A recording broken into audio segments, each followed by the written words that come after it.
Ya, shalom Bapak Ibu jemaat yang dikasihi Tuhan kita Yesus Kristus. Baik kita yang berkesempatan ada di gereja maupun yang ada di rumah-rumah, sekali lagi tidak ada hal yang membedakan kita, tapi kita tetap mengikuti apa yang sudah ditetapkan oleh pemerintah, yaitu PSBB, pembatasan sosial berskala besar, dan sekarang semakin ditekankan. Kita tetap, sebab itu kita tidak mengatakan bahwa jemaat sudah boleh hadir di gereja, tidak. Ya, kita tetap melakukan hal yang sama, social distance. Supaya sungguh-sungguh apa yang diharapkan oleh pemerintah kita dukung, supaya COVID ini tidak terjadi di Indonesia. COVID ini dampaknya tidak terlalu berpengaruh, karena kita percaya pemerintahan yang takut akan Tuhan pasti diberkati oleh Tuhan, dan rakyatnya pun pasti akan dibela oleh Tuhan. Sebab itu kita mendukung kebijaksanaan pemerintah, karena itu kita melakukan seperti saat ini. Tidak ada batasan berkat rohani yang dari Allah Bapa, tidak dipengaruhi oleh tempat, oleh waktu, keadaan. Yang menentukan adalah sikap hati kita, respon kita terhadap firman Allah, baik itu ketika kita lihat melalui media handphone kita, yaitu melalui medsos seperti yang kita langsungkan pagi hari ini melalui tayangan live stream. Semuanya ini menjadi sebuah berkat rohani yang akan kita terima, kita rasakan apabila kita sungguh-sungguh betul memiliki hati yang merindukan supaya Tuhan melawat kita, supaya Tuhan menjamah kita, supaya Tuhan berbicara kepada kita. Maka kuasa firman Allah itu tak terbatas. Dimanapun kita berada, firman itulah yang bekerja dan menjamah melawat kita. Haleluya. Baik, mari kita lihat kebenaran firman Tuhan. Kita tahu hari ini kita memperingati kenaikan Tuhan Yesus menjadi sebuah, bukan sekedar agenda gereja, kalender perayaan Kristiani, bukan semata-mata itu. Tapi kenaikan Tuhan Yesus adalah berita kebenaran yang memang harus kita peringatkan. Bayangkan kalau Tuhan Yesus itu nggak naik ke surga, berarti Tuhan itu hanya Allah di bumi saja. Allah yang sama dengan manusia, sama dengan segala roh-roh dunia ini yang tidak ada tempat dari mana dia datang. Roh yang sama, kalau Tuhan Yesus tidak naik ke surga, berarti akan dipertanyakan keberadaan roh kemuliaan dalam dirinya. Karena semua yang dari bumi itu akan termasuk bagian bumi dan berkata-kata dalam bahasa bumi. Itu kata firman Allah. Yohanes pasal ketiga 31 mengatakan itu. Siapa yang dari atas, di atas semuanya. Siapa yang dari bumi, termasuk ada bumi dan berkata-kata dengan bahasa bumi. Berkata-kata dalam bahasa bumi berarti berkata-kata dalam keterbatasan, berkata-kata dalam ketidaksempurnaan. Bumi ini gak sempurna. Kalau bumi ini sempurna, maka semuanya dalam keadaan baik-baik, tidak akan berubah. Udara tidak akan berubah, semuanya tetap segar, fresh. Tapi kenyataannya, gunung-gunung, lautan tidak akan menjadi sebuah gelombang yang mengancam manusia, kehidupan manusia. Oleh karena gelombang yang besar, bahkan oleh karena tsunami, tidak akan. Tetapi kenyataannya, bumi tidak sempurna. Sebab itu segala sesuatu yang datang dari bumi atau dari dunia, itu termasuk ketidaksempurna. Lebih-lebih lagi kita tahu bahwa dunia atau bumi ini telah diserahkan pada iblis. Bagaimana iblis bisa memberikan sebuah mimpi yang palsu itu, merasuki manusia seolah kita bisa mengharapkan bumi yang bagus, dunia yang bagus. Tidak. Bumi, dunia ini dan segala sesuatu yang termasuk dari bumi. Sekali lagi Yohanes 3:31 memberitahukan itu. Siapa yang datang dari atas, di atas semuanya. Siapa yang berasal dari bumi, termasuk dari bumi dan berkata-kata dalam bahasa bumi. Itu untuk menunjukkan siapa yang dari bumi. Itu berarti nggak sempurna, itu terbatas, itu tidak memiliki kekuatan. Makanya kalau iblis diberi kuasa kepada bumi, iblis adalah sebuah roh yang terbatas, yang tidak sempurna. Makanya iblis tidak bisa berbuat sesuatu yang berlebihan kepada anak-anak Tuhan. Makanya iblis tidak bisa hadir. Iblis tidak ada di sini. Tapi begitu kita pergi ke tempat-tempat di mana di sana iblis sedang bekerja, baru kita lihat manifestasi iblis. Tapi iblis tidak bisa hadir, dan iblis tidak bisa tahu apa yang ada di dalam hati, dalam pikiran kita. Yang bisa tahu dan yang bisa hadir di segala tempat, dimanapun juga, yang bisa tahu hati dan pikiran kita hanya Tuhan Yesus, hanya Allah sendiri. Karena dia tidak termasuk daripada bumi. Tuhan Yesus tidak berasal dari bumi, tidak datang dari bumi. Seperti yang disebutkan Wahyu pasal 13. Binatang itu, kedua binatang itu datang dari bumi, dari dalam laut yang datang dari dalam bumi. Mereka termasuk daripada bumi. Mereka bagian dari bumi, makanya mereka tidak sempurna, mereka terbatas. Makanya bilangan mereka adalah 666, 666. Ketidaksempurnaan, 6 itu artinya tidak sempurna. Manusia diciptakan pada hari yang ke-6. Itu menunjukkan bahwa itu tidak sempurna, karena yang sempurna itu adalah hari ke-7. Pada yang ke-7, itulah yang disebut hari Sabat, hari perhentian. Apa artinya hari Sabat, hari perhentian penuh? Itu artinya Allah harus dikuduskan, Allah harus ditinggikan. Kesempurnaan itu adalah milik Allah. 7 itu adalah milik Allah. Sebab itu dalam kesempurnaan yang hanya milik Allah, pada hari ke-7 kita harus memuliakan Allah, karena yang sempurna itu hanya Allah. Di luar itu tidak sempurna. Hari pertama sampai pada hari ke-6 ketika Allah menciptakan segala sesuatunya, semuanya itu baik, tapi belum dan tidak sempurna. Lebih-lebih lagi ketika manusia jatuh di dalam dosa, maka kesempurnaan yang tadinya diberikan Allah, karena manusia diciptakan segambar dan serupa dengan Allah, ketika manusia dilemparkan atau menjadi bagian dari bumi, maka itu otomatis manusia juga ikut tidak sempurna. Dan manusia dalam berhadapan dengan penguasa bumi. Penguasa bumi itu adalah iblis.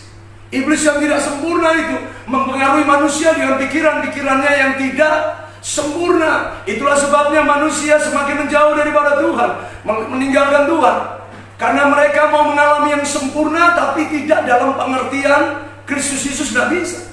Yang sempurna itu hanya Allah. Sebab itu untuk mengalami kesempurnaan di dalam Kristus, kita harus mengenal Allah, menerima Yesus Kristus, dan memiliki Roh Kudus, sehingga kita disebut sebagai penyembah Allah di dalam roh dan kebenaran.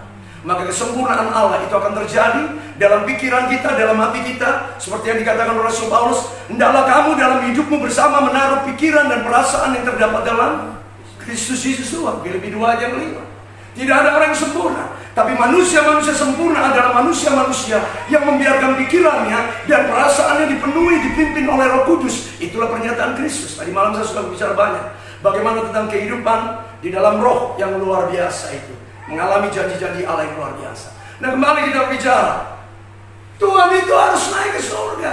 Dan kalau kita tidak merayakan kenaikan Tuhan, berarti kita nggak tahu asal-usul Tuhan ini dari mana. Asal-usul itu penting. Tidak ada seorang pun yang tiba-tiba muncul. Lihat, setiap orang yang muncul menjadi seorang penting pasti akan diikuti track recordnya. Dia dari keluarga mana, dia orang tua siapa.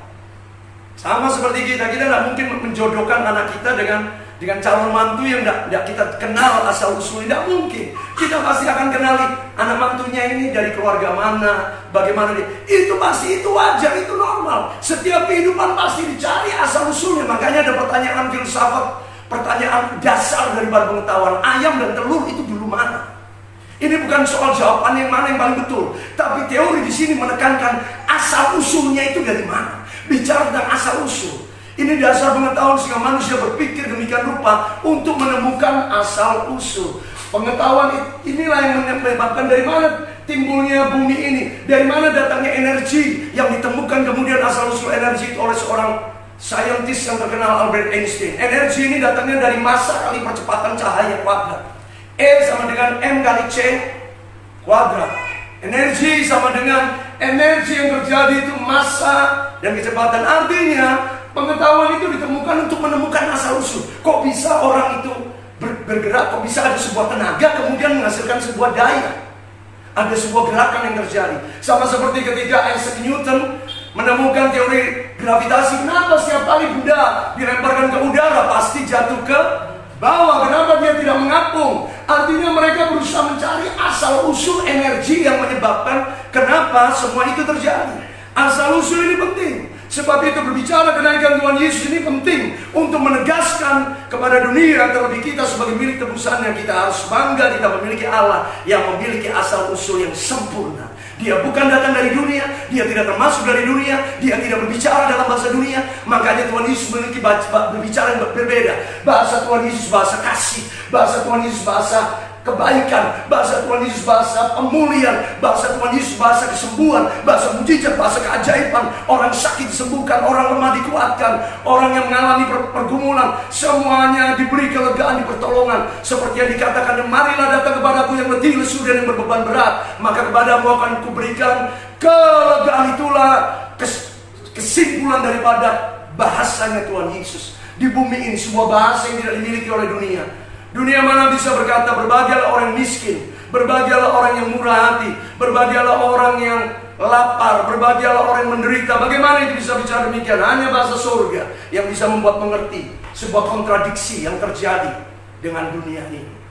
Itulah sebabnya Tuhan Yesus naik ke surga.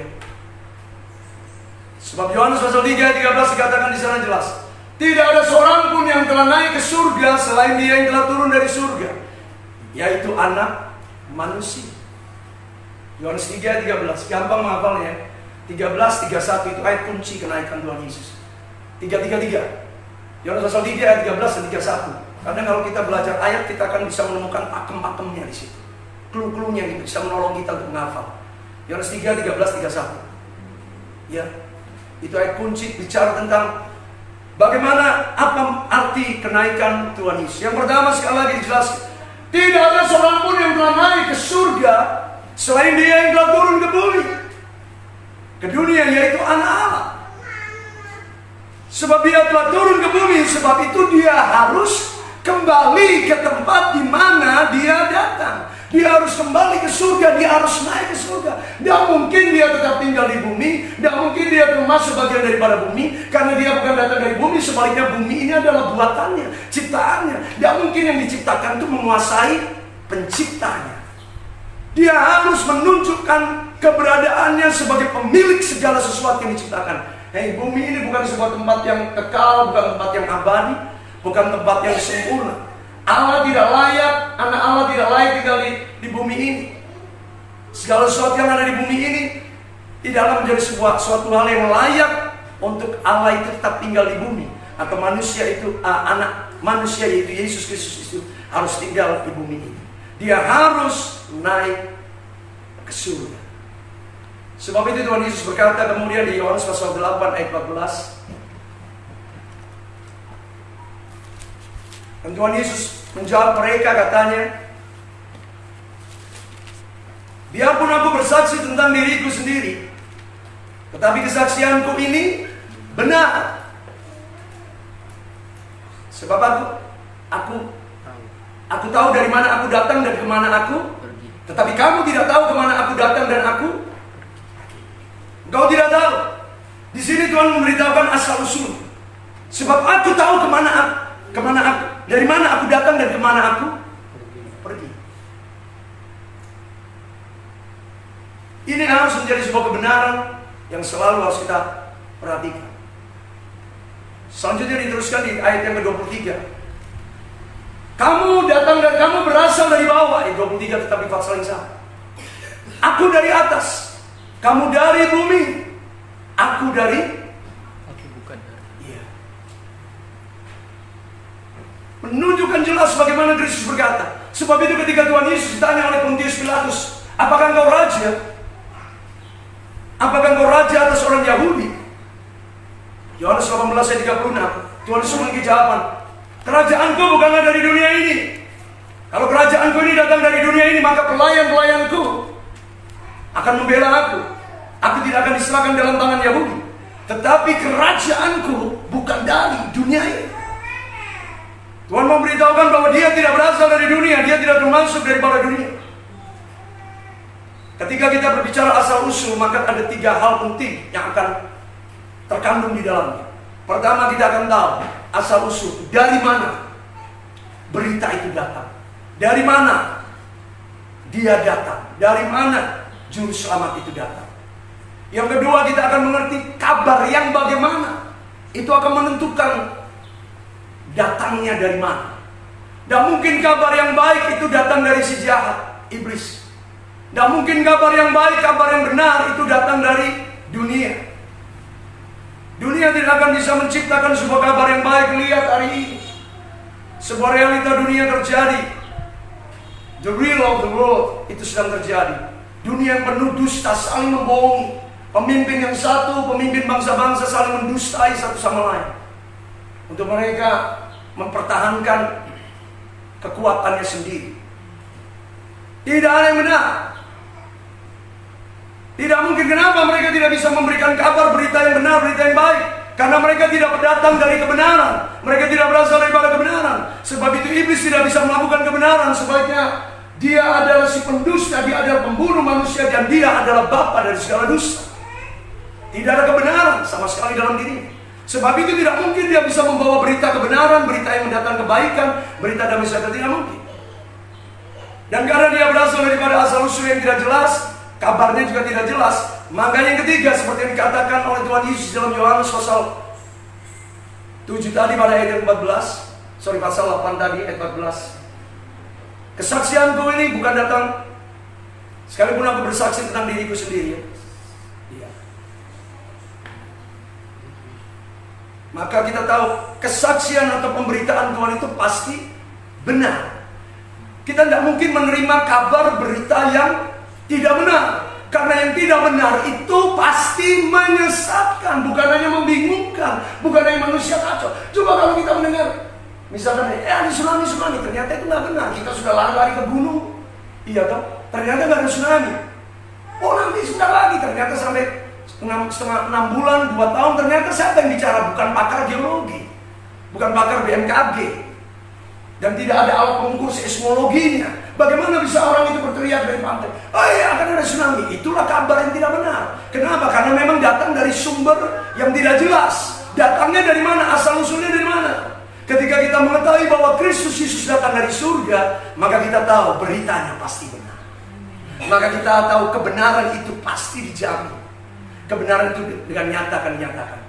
Sederhananya, bagaimana orang berbicara tentang surga kalau orang itu tidak berasal dari surga?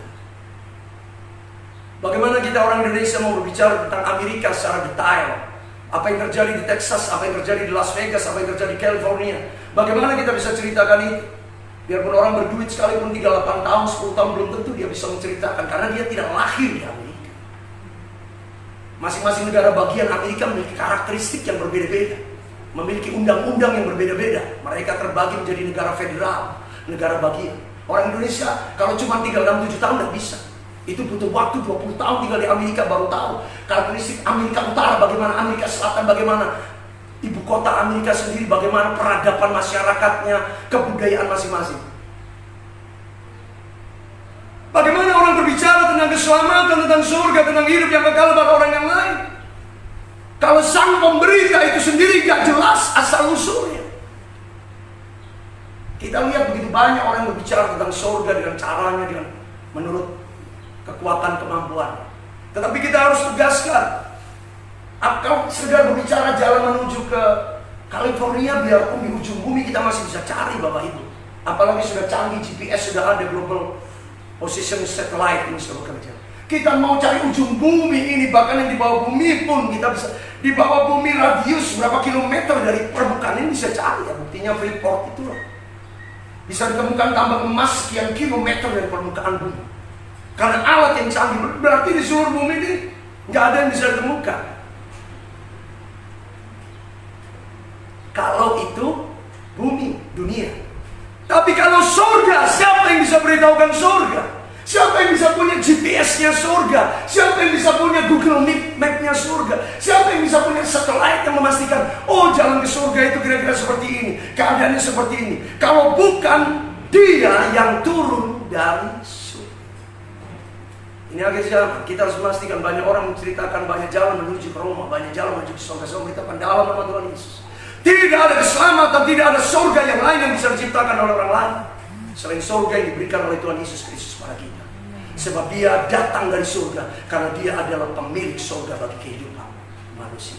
Jadi mengenal asal usul itu berarti memastikan kita, meyakinkan kita bahwa ketika kita menerima Kristus, kita mempercayai Kristus, kita menerima kabar berita ini, yaitu Injil, kabar baik. Ini nggak salah. Sebab itu anak-anak Tuhan dimanapun juga, pegang firman Tuhan baik-baik. Sebab tidak ada kebenaran apapun di luar Alkitab, di luar Injil. Sebab semuanya itu tidak jelas asal usulnya dari mana, bagaimana, siapa, dari siapa mereka datang. Tapi Tuhan kita jelas, Dia adalah Allah yang menjadi manusia, dalam rupa manusia, dikandung dalam kandungan seorang perawan manusia, itu perempuan Maria. Sangat jelas asal usulnya. Dia bukan datang ujuk-ujuk, tiba-tiba begitu saja muncul dari mana, dari padang gurun di Timur Tengah, atau dari sungai Yangtze di Cina. Bukan demikian. Tapi dia datang jelas melalui Roh-Nya yang kudus, dan berita itu pun disampaikan oleh Gabriel. Bagaimana agen Allah memberitahukan lebih dulu kepada Maria bahwa engkau akan mengandung, sebab itu jangan takut, bahwa anak yang kau kandung itu adalah kudus dari Allah, sebab Roh Kudus akan menguasai kamu. Artinya asal usul kedatangan Kristus jelas. Tapi bandingkan dengan Wahyu 13, tidak jelas. Sesuatu yang keluar dari dalam bumi. Itulah dunia ini. Jelas itu nggak sempurna, tapi kita bersyukur kita punya Allah yang sempurna. Karena dia datang dari surga, sebab itu dia dapat menyediakan hal-hal yang sempurna, hal-hal yang terbaik dalam kehidupan kita. Kita yang sudah menerima Kristus, percaya hidup kita pasti disempurnakan oleh Allah. Kita pasti akan menerima yang baik, karena kita tahu dari mana Tuhan kita datang. Sebab itu beritanya pasti dapat dipertanggungjawabkan, karena beritanya itu kebenaran sepenuhnya. Inilah firman Allah yang kita miliki.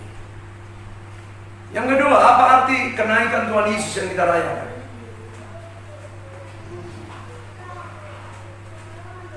Arti kenaikan Tuhan Yesus yang kedua yang kita perlu pahami adalah segala sesuatu yang naik, seperti yang dikatakan Yohanes 3:31, itu pasti lebih tinggi. Yang naik jabatan, naik pangkat, naik level, naik kelas, itu berarti berbicara lebih tinggi, lebih daripada semua yang ada di bawahnya. Ketika Tuhan Yesus naik, itu berarti berbicara dia lebih tinggi daripada semua yang ada di dunia. Itu berbicara dialah yang the owner of all authority in the world. Dialah yang pemilik segala kuasa di dunia. Adakah kitab suci agama manapun yang bisa buktikan Allah mereka naik ke surga? Saya berani katakan, tidak ada kitab suci yang berani menegaskan selain Injil yang kita miliki bahwa Tuhan Yesus kita naik ke surga. Dia harus sungguh-sungguh memberikan sebuah keyakinan pada kita bahwa Tuhan kita miliki ini bukan Tuhan yang sekedar mau disembah, mau dipuji, dimuliakan, kemudian kita tidak dapat merasakan bagaimana. Bapak Ibu, kenali betul Allah kita. Dia punya asal usul yang jelas. Sebab itu kita tahu kabar yang diberikan kepada kita melewat firman Tuhan ini tidak pernah salah. Dia dapat menjanjikan surga bagi kita. Dan yang kedua adalah kenaikan ke surga menunjukkan dia punya kuasa atas segala sesuatu di bumi seperti di surga. Kuasa atas dunia ini ada di bawah kekuasaan Tuhan kita. Rasul Paulus menyatakan sendiri melalui Efesus pasal yang pertama ayat 18. Dikatakan Efesus pertama ayat 18. Dan supaya mata hatimu terang agar kamu mengetahui. Allah berkata dengan sebuah kalimat yang begitu luar biasa. Dan supaya mata hati kita terang agar kita mengetahui pengharapan apakah yang terkandung dalam panggilannya. Dengan kata lain, Allah memanggil kita sebagai orang percaya, Allah memanggil kita sebagai jemaat, sebagai anak-anak Tuhan, sebagai gereja Tuhan. Itu bukan suatu panggilan tanpa tujuan, tanpa begitu saja. Alam Alkitab pakai bahasa yang terang benderang, supaya mata hati kita terang. Allah mau supaya kita tahu pengharapan apakah dalam panggilan Tuhan. Dengan kata lain, di dalam panggilan itu ada pengharapan yang disediakan oleh Tuhan. Pengharapan yang akan membawa kita melihat dengan terang benderang apa yang akan direncanakan, apa yang akan dikerjakan oleh Tuhan pada kita. Nah, bagaimana pengharapan ini dalam panggilan Tuhan ini dinyatakan terang di dalam kehidupan kita? Kalimat selanjutnya diberitahukan di situ. Betapa kayanya, yaitu betapa kayanya kemuliaan bagian yang ditentukannya bagi orang-orang kudus. Betapa kayanya kemuliaan bagian yang ditentukannya bagi orang-orang kudus. Ayat 19. Dan betapa hebat kuasanya yang bekerja. Betapa hebat tadi, betapa kaya. Ada dua bentuk berkat Tuhan. Enrichment dan power. Ya. Kekayaan dan kuasa. Kekayaan, Bapak Ibu, jangan mikir kekayaan langsung orientasinya, kapan saya kaya, kapan saya berharta. Jangan. Perhatikan di situ dikatakan kekayaan kemuliaan. Bapak Ibu mengalami kemuliaan yang sedikit saja yang Tuhan punya itu di dalam hidup kita, itu tidak tertandingi oleh dunia. Siapapun juga tidak dapat menandingi.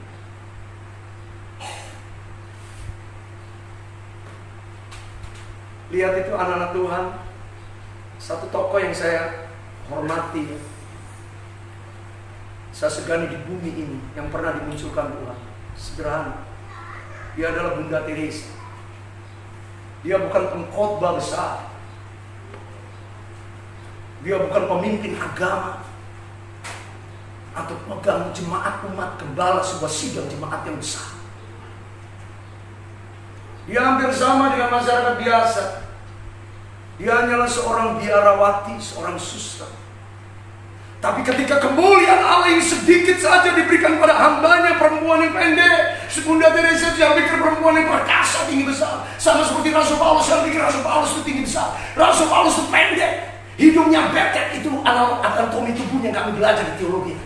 Sangat, hanya dia memang sering berotot karena dia bekerja keras. Bunda Teresa juga orang yang pendek, tidak menarik, wajahnya tidak menarik untuk dilihat. Seorang perempuan yang bahkan di bawah rata-rata. Orang pun melihat, oh ini Bunda Teresa. Tidak ada kesan yang seolah-olah dia benar-benar orang istimewa. Tapi ketika kemuliaan Allah diberikan padanya, dia orang Albania. Albania sampai hari ini dikuasai oleh komunis. Kita harus tahu. Albania hari ini. Tapi dari negeri komunis, Albania itu dulu banyak orang-orang Kristen di sana. Tapi terjadi peperangan yang terjadi. Albania kuasai oleh pemerintah sekarang. Dari negeri yang sekarang ini masih komunis, lahirlah seorang perempuan yang hebat di mata Tuhan dengan sedikit kemuliaan yang berikan Allah kepadanya. Bisa mengubah India. India, Bapak Ibu, bukan Eropa, India. Kita tahu India mayoritas Hindu. Kekristenan saat minoritas, apalagi pada waktu itu. Pada waktu itu fanatismenya orang dalam kepercayaan. Dia datang dalam kesederhanaannya ke India dengan perempuan yang kecil sederhana. Hanya sekedar tongkat seorang perempuan itu dia bisa berjalan dengan hati-hati.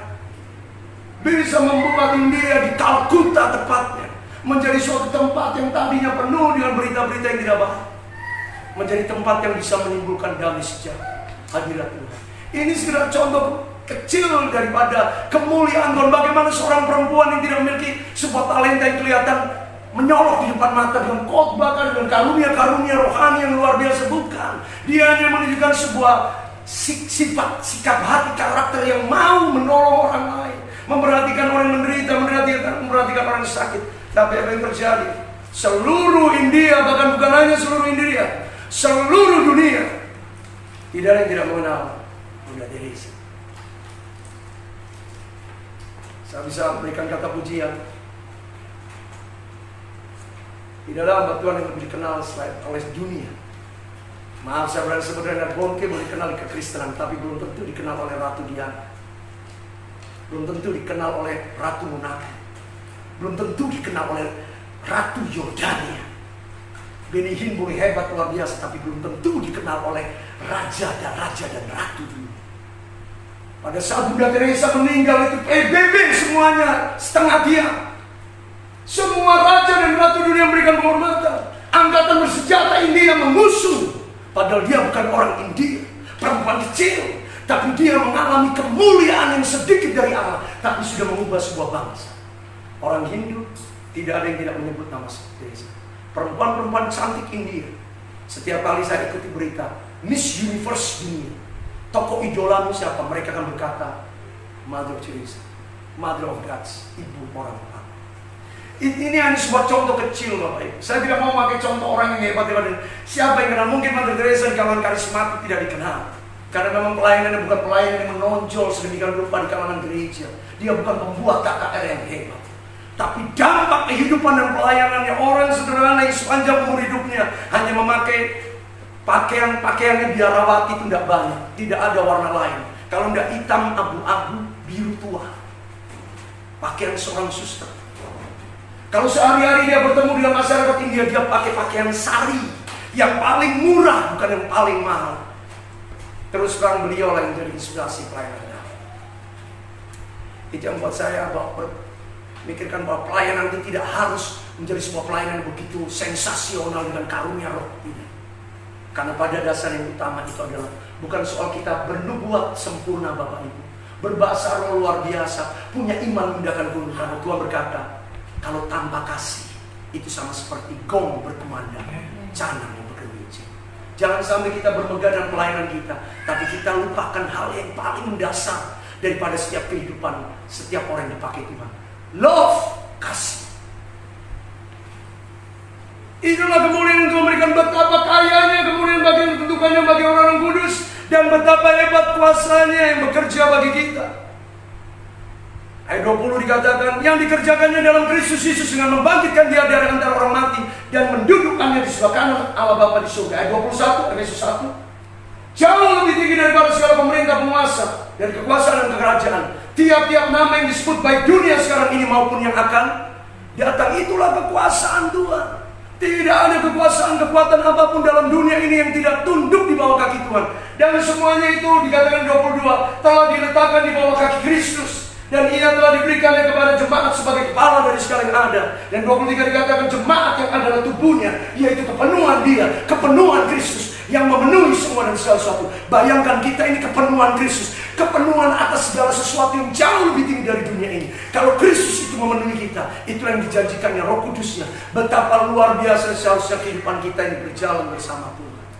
Sebab itu dikatakan betapa kayanya kemuliaan itu.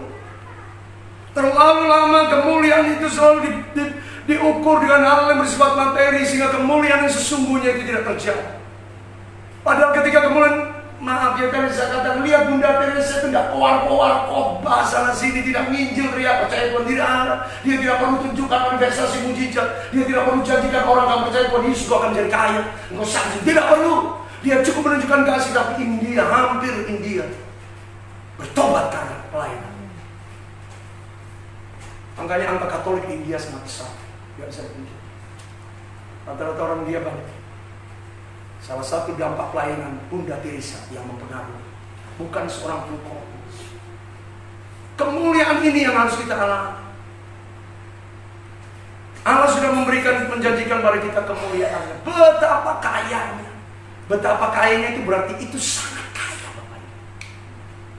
Berarti seharusnya tidak boleh ada orang Kristen yang merasa dirinya miskin. Kalau kita merasa miskin, kita mengalami miskin, berarti kita belum mengalami kemuliaan Allah yang sesungguhnya. Di dalam Kristus tidak ada kemiskinan. Kita boleh kekurangan harta, tapi kita tidak pernah kekurangan sukacita di dalam hidup. Kita boleh kekurangan mungkin sampai Tuhan izinkan makan, tapi kita tidak pernah kekurangan ketenangan dan damai. Kita tahu dari mana datangnya segala pertolongan, segala berkat yang kita butuhkan dalam ketidakberadaan kita, dalam ketidakkepunyaan kita apapun. Karena kita tahu dari mana semuanya itu, kekayaan itu akan diberikan. Itulah datang dari kemuliaan Tuhan. Pada saat semuanya itu kita butuhkan, percaya Allah yang bertanggung jawab atas kehidupan kita, betapa kaya kemuliaannya, pasti akan menjamin hidup kita. Sebab itu, kalau ada anak Tuhan mengatakan, I'm poor, saya miskin, kita belum mengenal kekayaan kemuliaan. Bahkan dalam hal memberi pun kita tidak perlu takut miskin. Karena kita punya kekayaan kemuliaan yang tidak ditentukan dengan berapa banyak yang ada pada kita. Kekayaan kemuliaan Tuhan tidak dibatasi dengan apa yang kita beri.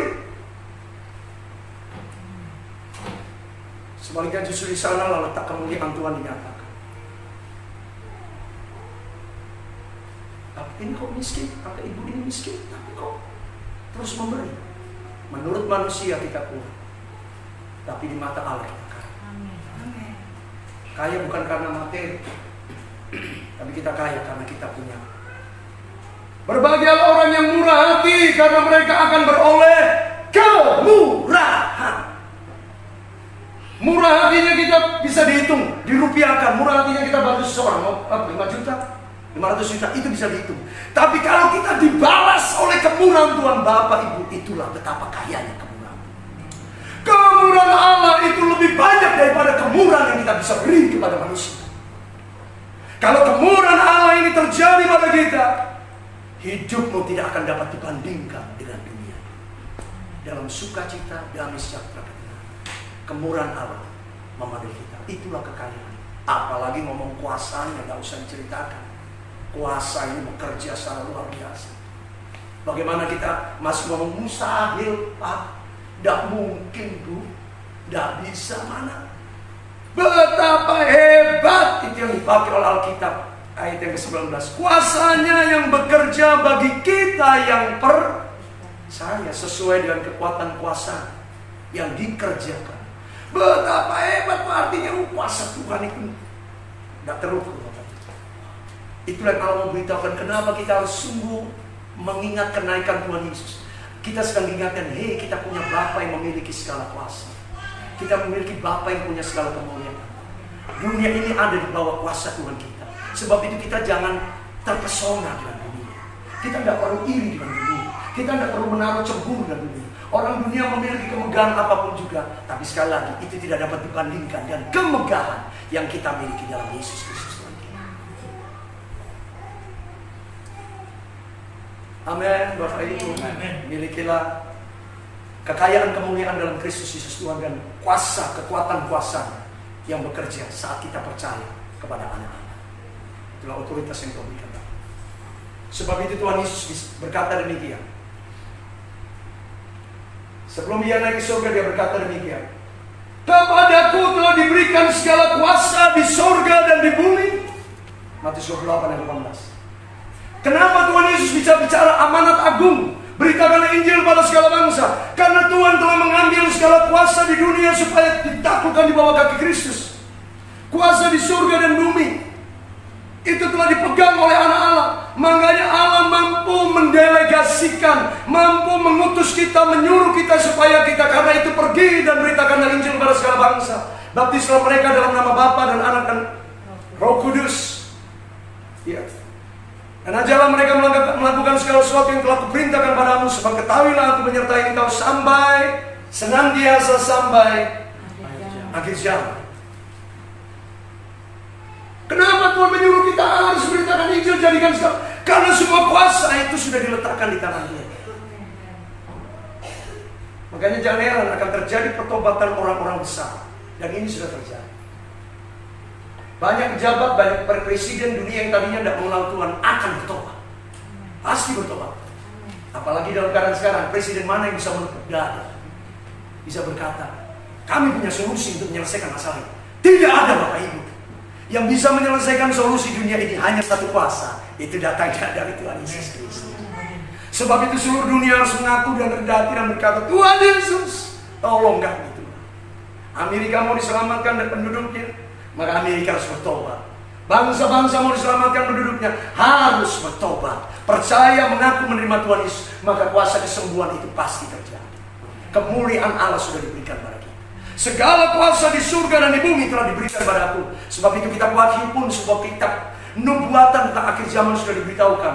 Wahyu pasal 11 ayat 15. Ketika lalu malaikat yang ketujuh itu meniup sangkakalanya, maka aku mendengar suara-suara nyaring di dalam surga. Katanya, pemerintahan atas dunia ini dipegang oleh Allah kita dan Dia yang diurapinya. Dan Ia telah memerintah sebagai, Ia akan memerintah sebagai Raja untuk selama-lamanya. Wahyu 11 ayat 15. Dan ke-24 tua-tua yang duduk di hadapan Allah di atas takhta itu tersungkur dan menyembah sambil berkata, kami mengucap syukur kepadamu ya Tuhan Allah yang maha kuasa, yang ada dan yang sudah ada, karena Engkau telah memangku kuasamu yang besar dan telah. Kenapa saya lanjutkan? Karena kalau di Wahyu 15 akan berarti seolah-olah kita harus jernih melihat Alkitab. Kita harus jujur. Saya tidak mau menutupi. Kalau di akan berarti kan bisa mengandung inisial belum. Kita akan tumpang tindih dulu. Mana yang betul ini?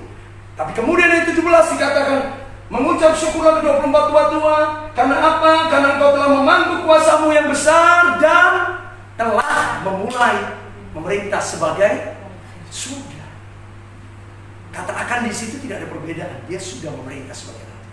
Jadi kita melihat di sini, Wahyu menubuatkan sangkakala yang ketujuh yang sempurna dari 7 sangkakala adalah penegasan bahwa pemerintah atas dunia dipegang oleh kita. Jadi kalau sangkakala 6 sangkakala ini beritanya menakutkan bagi anak-anak Tuhan, nggak usah takut. Karena yang ketujuh, sama kali yang ketujuh berkata, pemerintahan atas dunia, artinya kondisi dunia ini ada tetap dalam kontrolnya Tuhan, kendalinya Tuhan. Kita sebagai pengikut Tuhan pasti akan diselamatkan. Firman Allah dengan jelas tidak berubah berkata, barang siapa percaya kepada Tuhan akan diselamatkan. Misal 2 ayat yang ke-21 sampai dengan Roma pasal 10 ayat 13, Alkitab mengatakan hal itu. Sampai yang diberitahukan Wahyu 11 ayat 15, bahwa setiap orang percaya kepada Tuhan, berseru kepada nama Tuhan, akan diselamatkan. Jadi kita tidak perlu takut yang berita Wahyu pasal pertama pasal 6.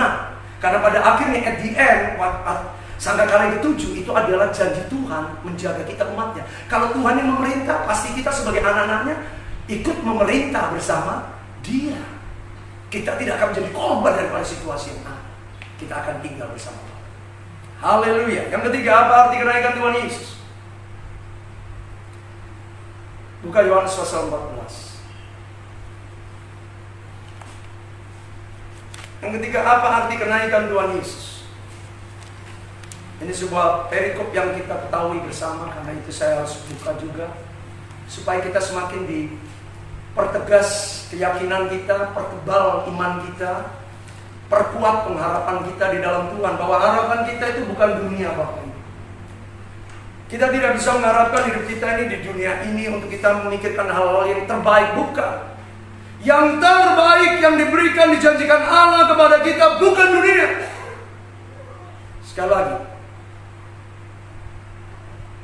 lihat dunia ini sekarang, mobil-mobil mewah, gak ada harganya.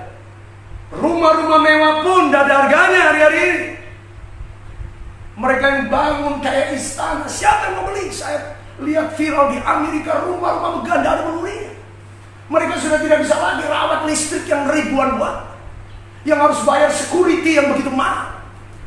Akhirnya dijual, sale. Pertanyaannya, siapa yang mau beli di hari begitu? Sekarang ini orang kayanya dunia itu tidak cari rumah mewah megah istana di atas bumi. Orang kayanya dunia itu sekarang kayak semut semua, penakut semua. Mereka semuanya lagi lari cari rumah bunker. Tahu rumah bunker itu dulu kalau ada bom meledak, disitulah orang bersembunyi. Nah ini sekarang terjadi. Orang kaya dunia lagi beli bunker. Itu adalah bangunan di bawah tanah. Mereka nggak penting yang kelihatan di atas bumi. Nggak kelihatan di tanah ini, nggak kelihatan tanahnya semak belukar, tapi di bawahnya mereka sembunyi kayak, maaf kata saya harus katakan, dia permalukan mereka kayak tikus got. Orang-orang kaya takutlah sembunyi. Bukan sembunyi karena mortir, karena granat, karena gas beracun yang kelihatan masih wajar. Sembunyi gara-gara THT, batuk, flu, pilek. Bayangkan, sama flu pilek aja mereka takut, apalagi kalau nanti sudah perang. Itu artinya apa?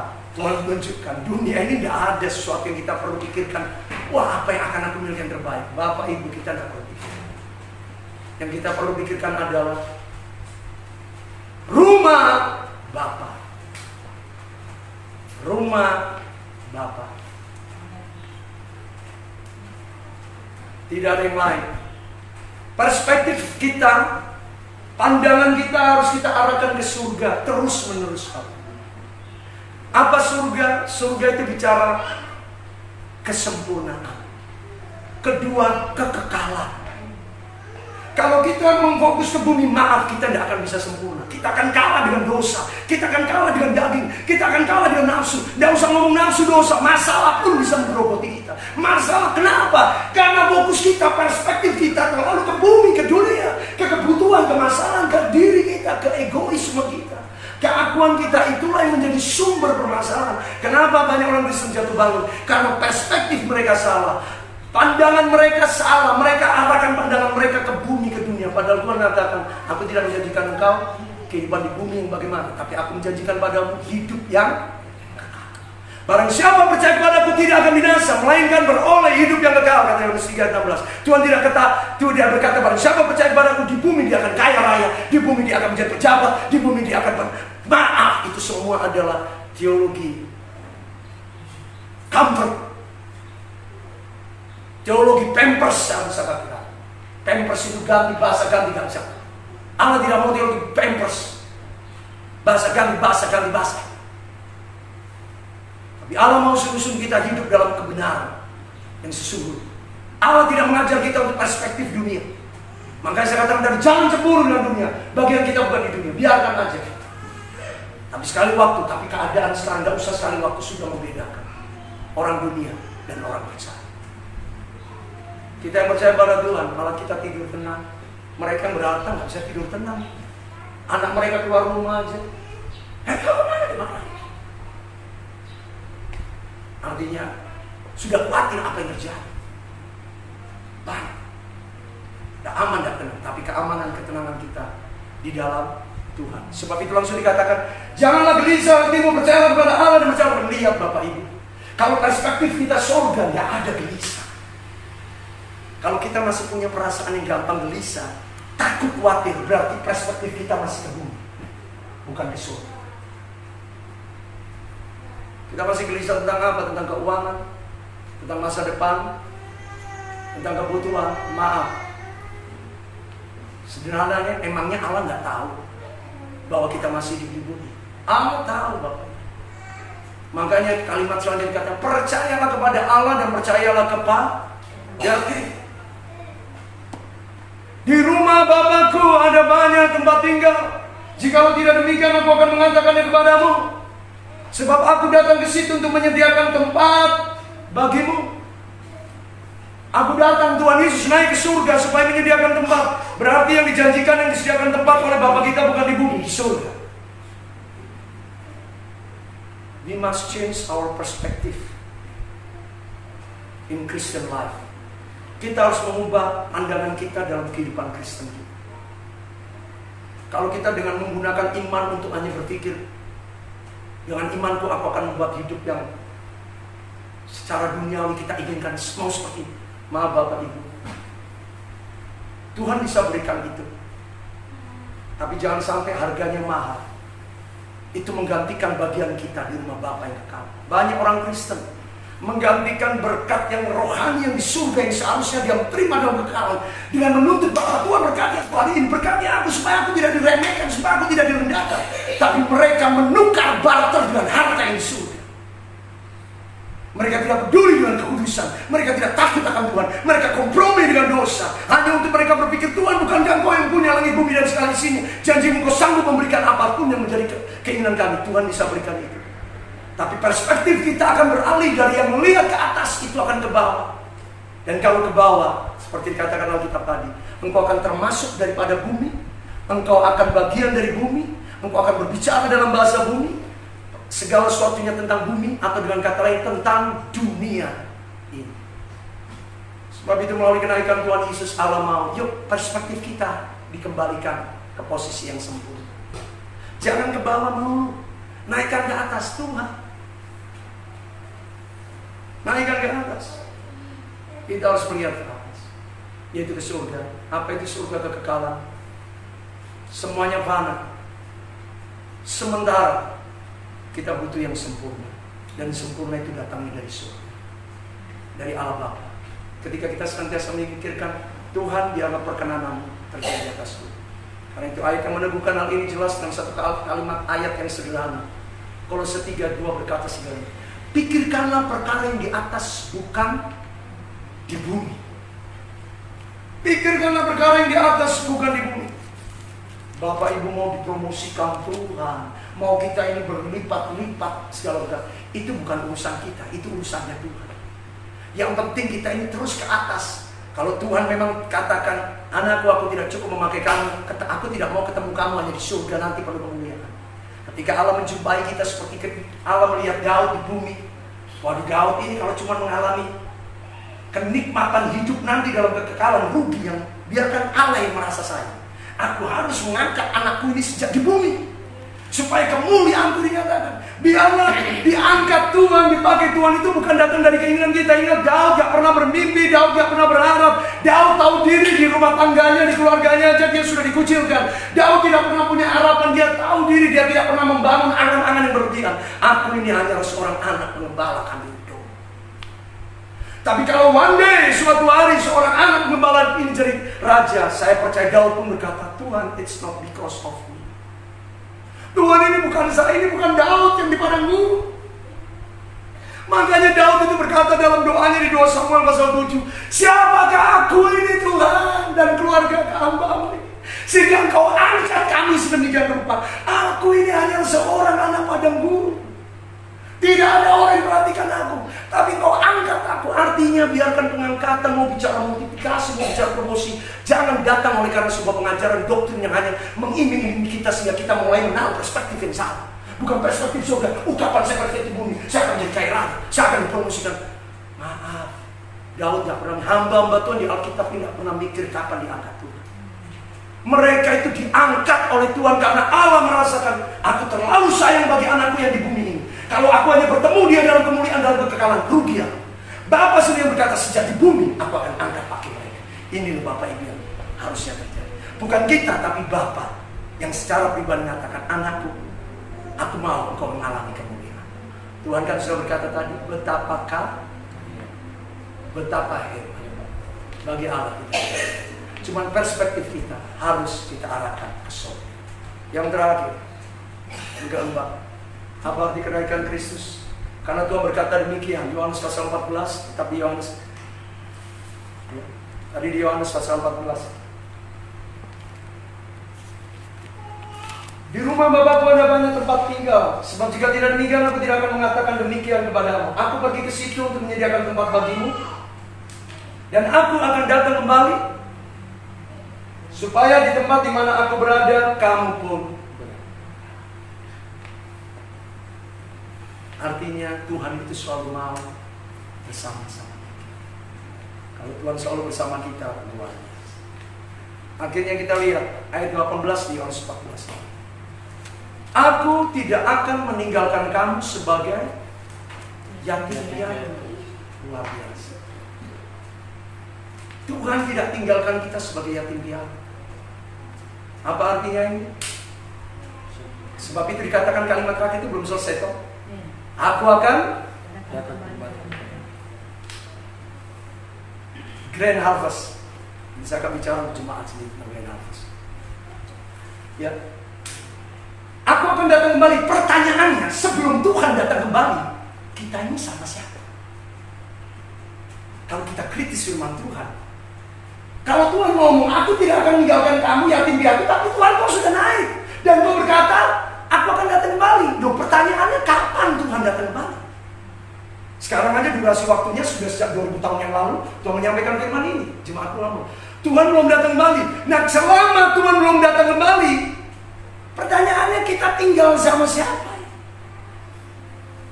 Ini loh hebatnya Tuhan kita. Sebab itu dia berkata, aku tidak meninggalkan kamu sebagai. Mundur ke ayat 16. Aku akan meminta kepada Bapa, dan Ia akan memberikan kepadamu seorang penolong yang bukan aku lagi.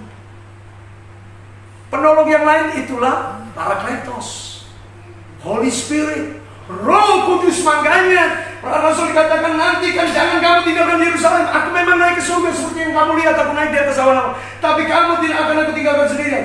Tunggu di Yerusalem sampai janji Roh yang dijanjikan, penolong itu akan terjadi pada 10 hari jemaat setelah kenaikan Tuhan. Ini kita akan menerima penolong, yaitu Roh kebenaran yang menyertai kita. Dunia tidak menerima dia karena dunia tidak melihat dan tidak mengenal dia. Tetapi kita mengenal dia karena kita menerima dia dan dia diam di dalam kita. Roh Kudus diam di dalam kita. Yang utama, kenapa harus naik surga? Sebab kalau Tuhan Yesus tidak naik ke surga, Roh Kudus tidak akan datang kepada kita. Dan kalau Roh Kudus tidak datang kepada kita, berarti yang diselamatkan cuma para rasul dan nabi-nabi saja. Orang percaya kehidupan manusia di luar Alkitab tidak ada yang selamat. Kenapa? Karena tidak ada Roh Kudus. Roh Kudus sudah berhenti, para rasul sudah mati, dikuburkan, Tuhan Yesus juga sudah naik ke surga. Terus hebatnya Tuhan, Roh Kudus diberikan. Sehingga kita tidak perlu lagi menunggu rasul-rasul. Tidak. Rohnya itu bekerja sama seperti pada masa nabi-nabi perjanjian lama. Demikian juga masa rasul-rasul dan Tuhan Yesus sendiri. Itulah Roh penolong, Roh kebenaran yang menyertai kita, diam di dalam kita selama-lamanya. Jadi jemaat, apa yang kita perlu khawatirkan dalam hidup ini? Kalau Roh Allah diam di dalam kita, adakah yang mustahil? Sebab roh di dalam kita terlebih besar daripada roh dunia ini. Sebab itu kita harus semakin melekat kepada Allah, karena Tuhanlah penolong, jaminan hidup kita dalam segala perkara. Amin. Tuhan Yesus memberkati. Biarlah kenaikan Tuhan Yesus menjadi sebuah peneguhan iman, membuat kita tidak perlu dibimbangkan bahwa kita punya Allah yang hidup, Allah yang benar. Ya. Karena Dia Allah yang berkuasa, dan Dia pun sudah menjanjikan rumah Bapa. Kalaupun kita akan tinggalkan dunia ini, katakanlah yang terburuk. Aduh Pak, selama saya tinggal di dunia, saya hidup miskin terus. Tidak ada masalah. Mana mau ditukar? Mau hidup kaya raya, senang-senang di dunia, tapi kok kehilangan rumah di surga. Jangan berkata, Pak, saya mau di bumi kaya raya, di surga senang-senang. Banyak manusia yang berpikiran idealis seperti itu, tapi kenyataan kita tidak sempurna. Hanya roh Allah yang itu. Dunia ini adalah tempat kita harus bayar harga, supaya kita mendapat bagian di surga, rumah Bapa. Karena Roh Kudus sudah diberikan pada kita. Penolong itu tersedia. Amin. Mari kita berdoa.